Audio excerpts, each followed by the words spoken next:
सवाल कीजिए। सवाल से पहले शर्त 6 मारी और शर्त हार गए तो मारी जूती सर पे रख के सारे मजदूरों को गुजरात छोड़ना होगा।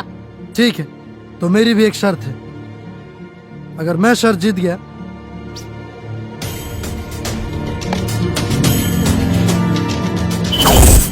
तो सबके सामने अपने ही हाथों से मुझे जूता पहनाना होगा। मंजूर छे। अब सवाल कीजिए। मेरी सहेली को प्यार में फंसा के मंडप से उठा के ले जाना गुनाह है कि नहीं? आप किस भगवान को मानती हो या पूजती हो? कृष्ण जी को। तो फिर आपको यह भी पता होगा कि प्यार को जन्म भगवान श्री कृष्ण जी ने ही दिया था। कृष्ण जी ही प्रेम के प्रतीक माने जाते हैं। उनके लीलाओं और कथाओं से ही उनके मंदिरों में उनकी आज लोग पूजा करते हैं। और जब मेरे दोस्त ने प्यार किया तो वो गुनाह कैसे हुआ? तुम सब ने गरीब मिट्टी के टुकड़े हो और हम सब पहाड़। दोनों को ने ऊंचाई नाप के कदम बढ़ाना चाहिए। नाम का पहाड़ होता है लेकिन काम की मिट्टी ही होती है। मिट्टी से ही अनाज उपजता है जो दुनिया को जीवित रखता है। पहाड़ कभी भी मिट्टी की बराबरी नहीं कर सकती। और हाँ, आप भी मिट्टी से जुड़े ही रहिए। मिट्टी में रहने वाले लोग मिट्टी की तो बातें करोगे। नफरत है मुझे उन गरीबों से जो धूल मिट्टी में अपना जीवन गुजारते हैं। कहते हो कि मिट्टी को अपना लो। हाँ। मैं तो गरीबों को अपने जूती के नीचे भी ना रखूं। नफरत करती हूँ मैं गरीबों से, नफरत। तो तोड़वा दीजिए अपने घर के दीवारों को, क्योंकि उस घर के दीवारों के एक ईंट को किसी गरीब ने जोड़ा है। अरे छोड़ दीजिए खाना खाना, क्योंकि वो अन्न और सब्जी किसी गरीब किसान ने ही उगाया है। अरे छोड़ दीजिए अखबार पढ़ना, क्योंकि वो अखबार आपके घर तक एक गरीब ही पहुंचाता है। अरे निकाल फेंकिए अपने बदन के कपड़ों को, क्योंकि वो कपड़े किसी गरीब ने ही बनाया है।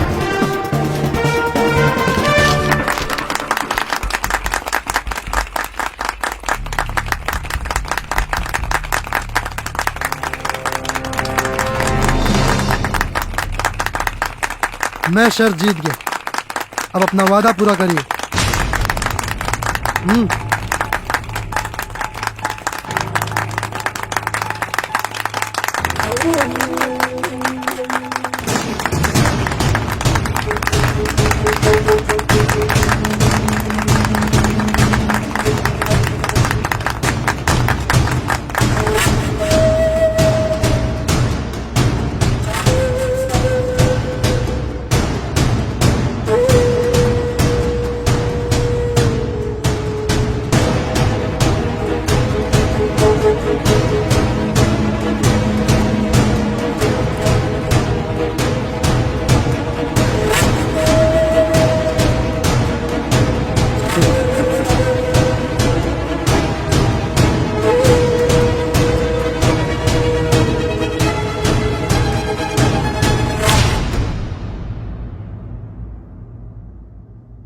हमारे रिवाज और संस्कार में नारी को देवी माना जाता है। हम लोग तो अपनी बीवियों से भी जूता नहीं पहनवाते, तो भला आपके हाथों से मैं जूता कैसे पहन सकता हूँ?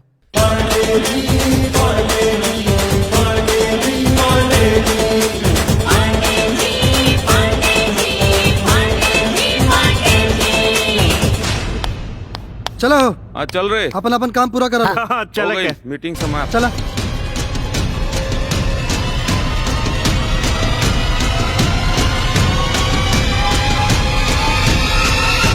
लुलिया मांगेली लुलिया का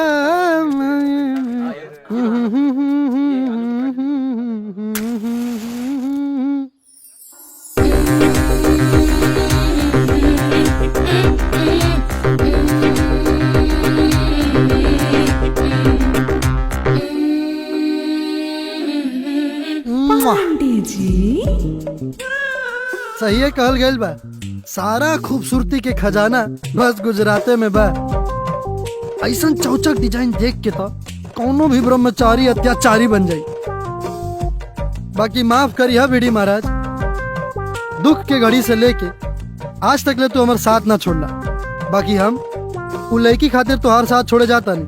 देखा तहरा में लाख अच्छाई बा, बाकी एगो बुराई भी बा यार, तुम महकेला बहुत। हाँ माफ करिए भाई।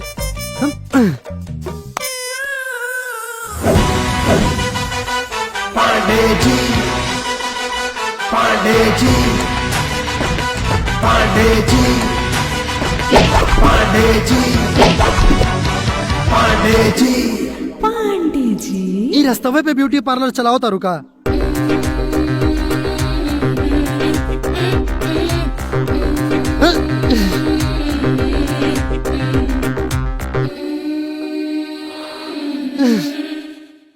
तू कौन छे? छे ना ना सिंगल पीस पांडे जी का बेटा हूँ। शो बात करे छे?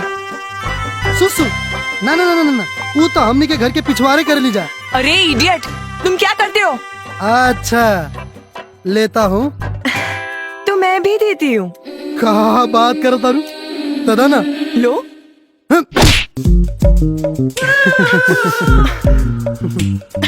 ए मैडम, भोजपुरिया मर्द के हाथ ह, एक बार तेवर में जकड़ लेला ना तो हथकड़ी नियन पकड़ लेला। You idiot. इडियट तो देखा हमारी इडियट पंथी।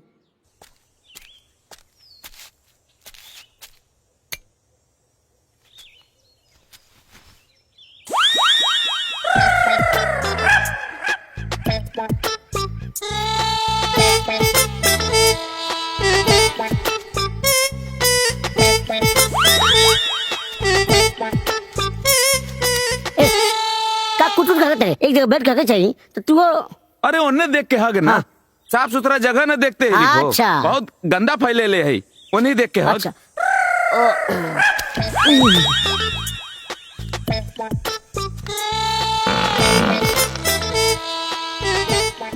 उड़ते कहाँ जाते ही हवा में हो।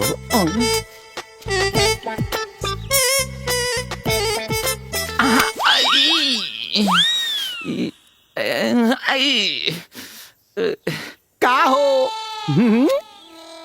गोबर हले यार। गोबर आदमी के गोबर हो।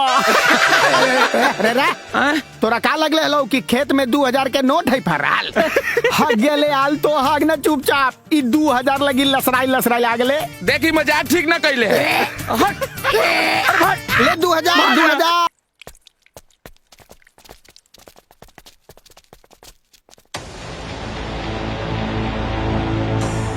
का रे रात कैसन रहल? अरे हलकट, राते दिया बुता के तूने क्या क्या किया? बोल न रे, सुहाग रात कैसे मनैले? वैसा ही जैसे तोहर बाप तोरा माई के साथ मनैले होई।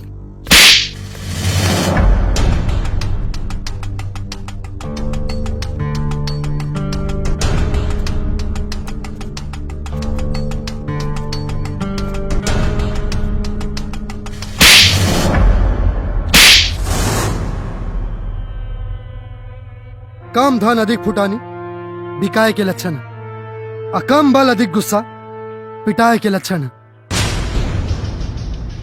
थप्पड़ तब ब्याज के साथ सधा लेने, बाकी दोबारा ऐसा गुंडागर्दी कैले ना तो सूद के साथ असूल ले। चल पार्टनर।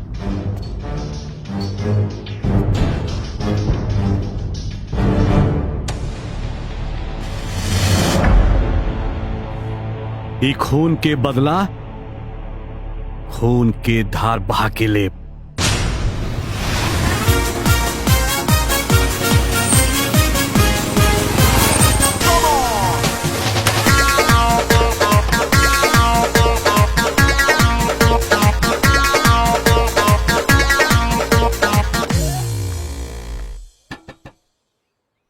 वॉचमैन,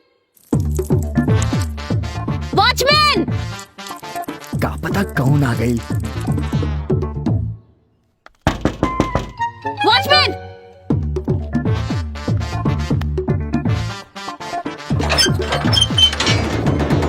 ए मैडम, ज्यादा गला फाड़ के चिल्लैला से ना हमार पैर हवाई जहाज ना बन जाई। बोला का बात बा? राजू से मिलना है। ई कंपनी के एगो रूल बा कि एक बार अगर गेट बंद हो गई तो दोबारा छुट्टी भइला के बाद ही खुलेला। चल जा वापस।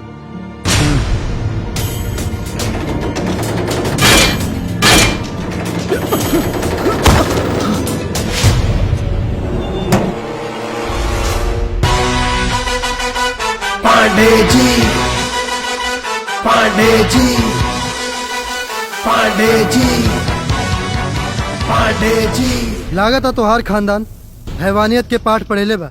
कौनो यूपी बिहार वाला से पाठ पढ़ के आवा। लोहा के लात ना विश्वकर्मा भगवान समझ के पूजा करबू। मुझे तुमसे कुछ कहना है। राजू बिना एक काम पूरा कैले न दूसरा के काम करेला और न दूसरा के सुनेला। ठीक है फिर, मेरी भी जिद है। बिना बोले जाऊंगी नहीं। ठीक बा।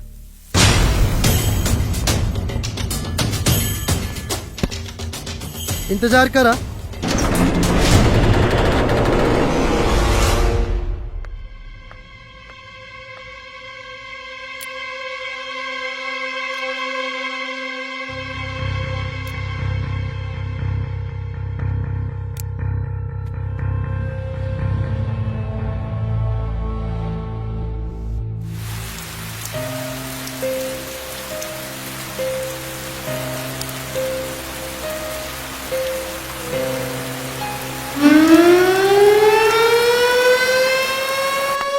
मशीन कब आते रे? अरे मालिक से बात भइल बा। अच्छा, हमरा बुझा था कि 2-3 दिन में आ जाए। ये तो आरामे हो जाते। मशीनवा हम चलाबो, बोल दे दियो, सुन लो।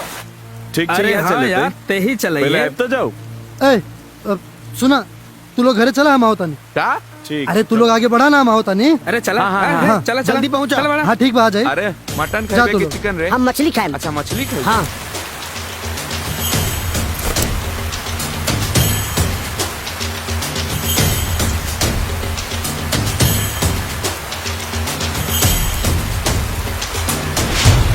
लागत है बारिश में भीगे में बड़ा मजा आता। बोली क्या बात है?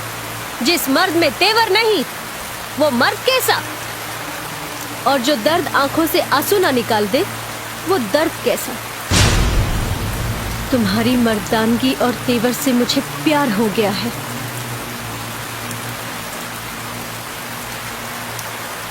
I love you.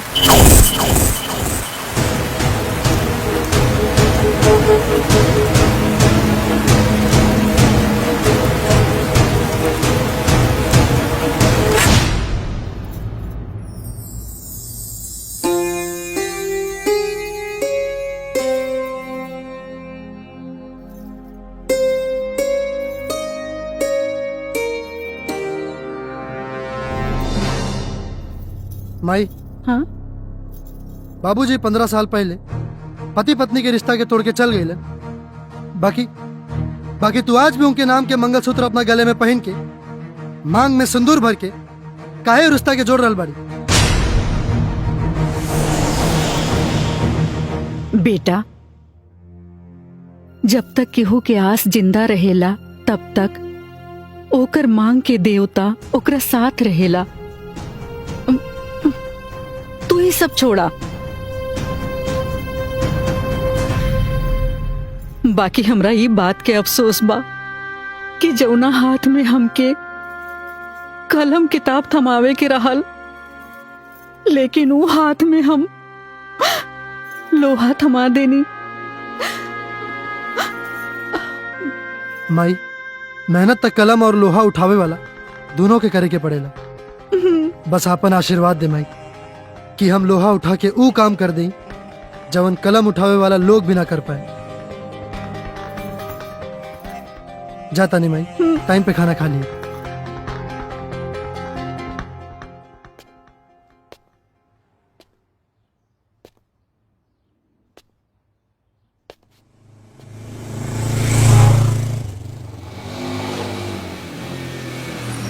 अरे भाई रुको। क्या बोल चाचा? देखिए, गाड़ी मेरी खराब हो गई है। एक मैडम को लेके पावागढ़ तक जाना है। अगर आप उस तरफ तक जा रहे हैं तो उनको भी अपने साथ लेते जाइए। अरे एमे का बा, एगो मजदूर ही मजदूर के काम आवेला। हाँ कोनो बात ना, बोल दी हम पहुंचा दे। ठीक। जी पेट्रोलवा तो बानो। हाँ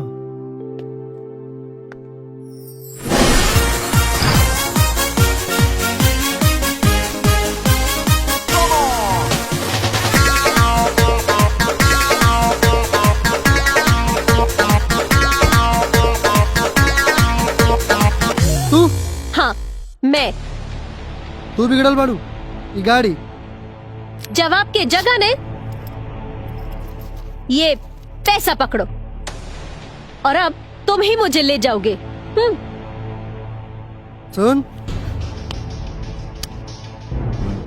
राजू के खरीदे खातिर तोर 7 खानदान के दौलत भी कम पड़ जाई। राजू दौलत और तेवर से ना प्यार से खरीदाला। चाचा के बोल देले बानी, यही से लेके जाता नहीं। बैठा छोड़ दे।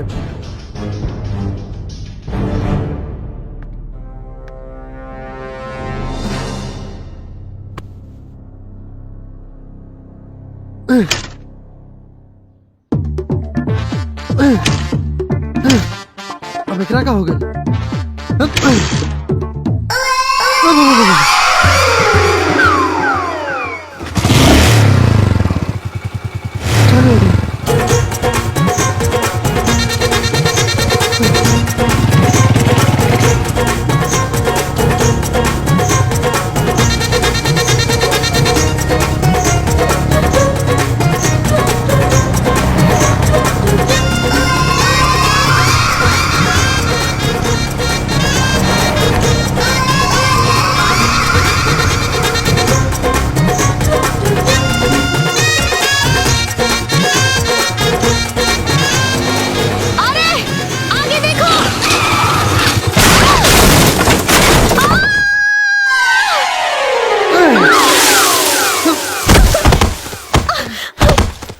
Ah!